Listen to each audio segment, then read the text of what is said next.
রাজশাহীতে ভূমিমন্ত্রীর আশ্বাসে অনশন প্রত্যাহার করেছেন উচ্ছেদ চেষ্টার প্রতিবাদে বিক্ষোভকারীরা। সকালে রাজশাহীতে ভূমিমন্ত্রী মিজানুর রহমান মিনুর বাসভবনের সামনে অবস্থান নেন তারা।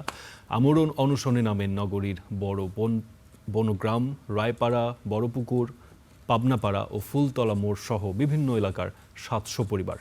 খাস জমি থেকে উচ্ছেদ চেষ্টার প্রতিবাদ জানান তারা।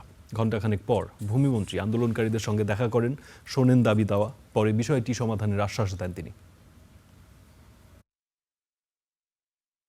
গত 19 তারিখে রবিবার আমাদের 60টি বাড়ি একেবারে মাটির সাথে মিশিয়ে দিয়েছে, গুড়িয়ে দিয়েছে।